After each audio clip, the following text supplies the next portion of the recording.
BB851, turn right, heading 180. Order 14 Papa, turn right 245, report localizer established 27.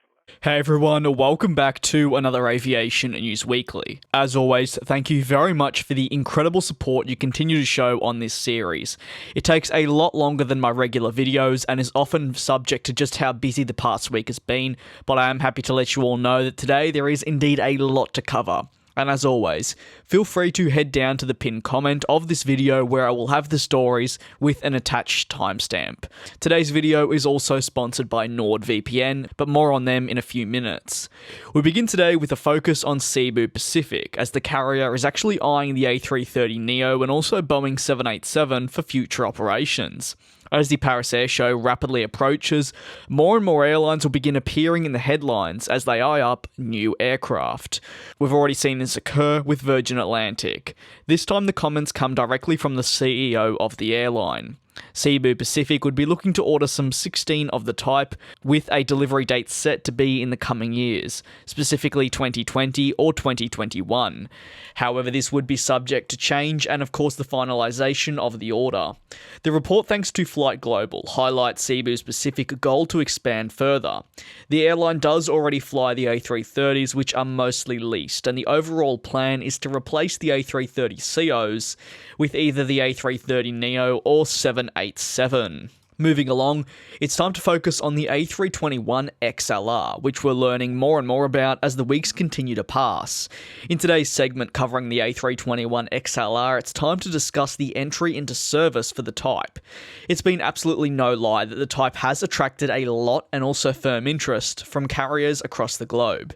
In fact, it's quickly becoming one of the most anticipated aircraft for airlines. This is despite Airbus already offering the A321LR to its customers. Now, the A321XLR is actually expected to launch with customers in 2024. This would be a single year before Boeing enters their own NMA, dubbed to be the 797, into service. Although currently it would appear that the A321XLR is a lot further advanced in the process of designs and also offering to customers an overall launch for orders.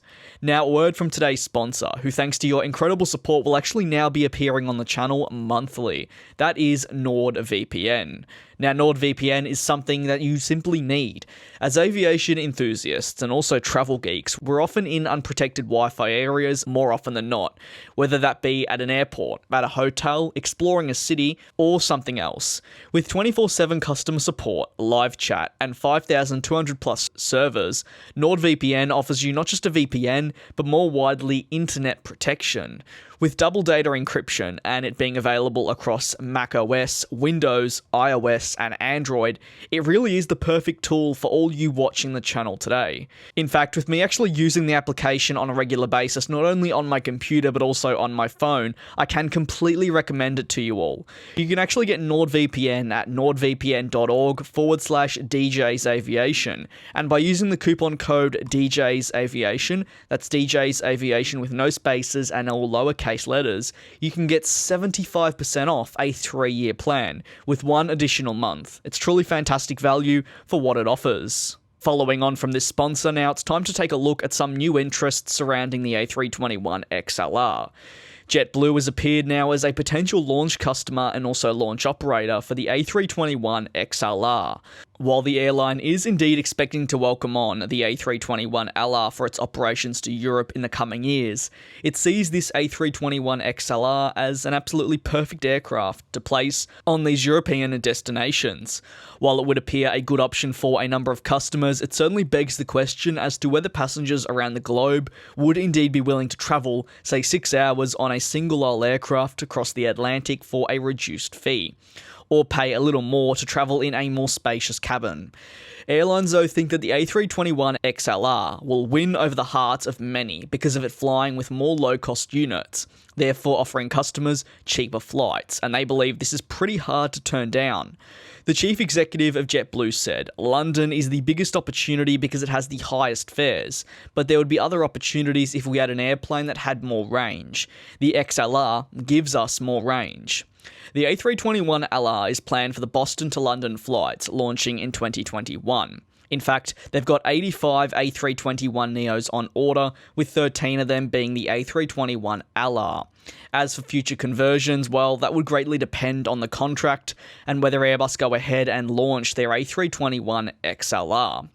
Although considering Reuters actually reported a Paris Air Show launch, it would appear that we're closer probably than many think to an eventual launch of this aircraft. Jetstar are also another carrier to express interest in the aircraft, with the airline seeing the A321XLR as an option for services from the top of Australia through to Japan.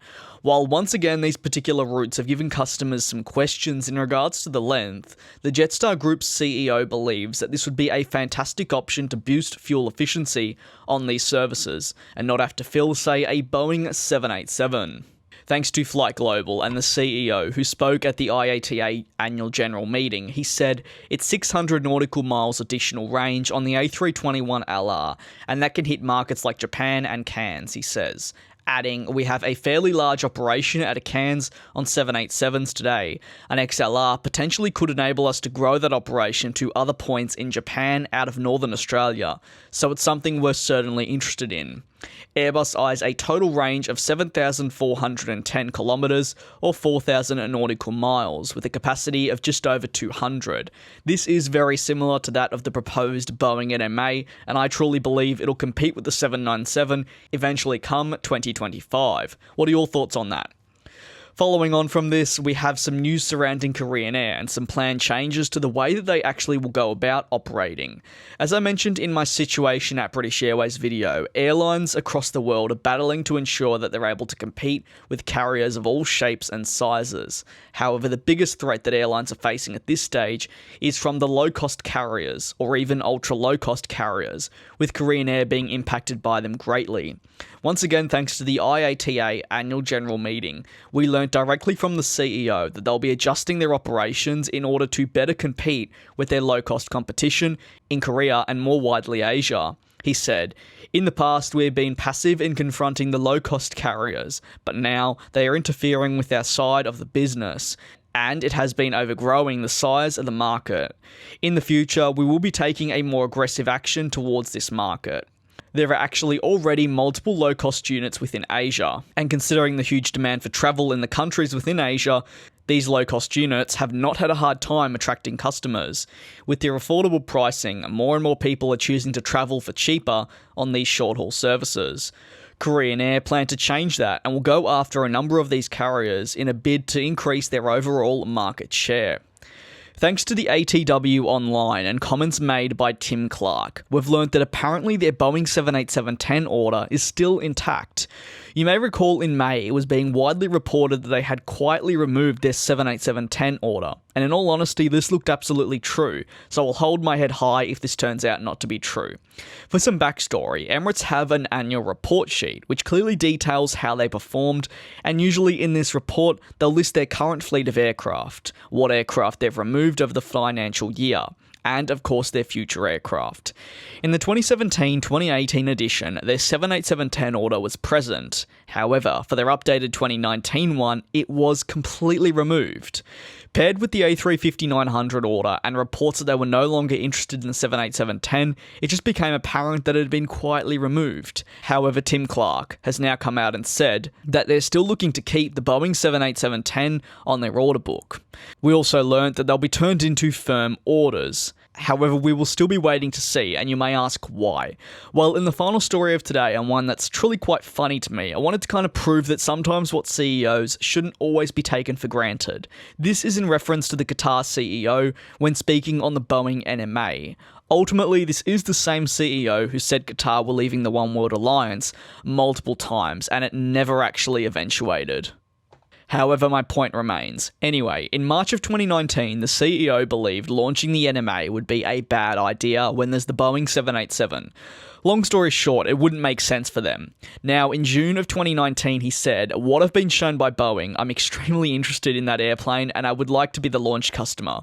to me, this was just worth adding in, and while I get it isn't major news, it's still pretty funny if you ask me. It just shows how the industry can always move so quickly. That's another Aviation and News Weekly done and dusted. Thank you so much for your incredible support that you do show on these videos. It is greatly appreciated. I do very much look forward to you all joining me in the next one.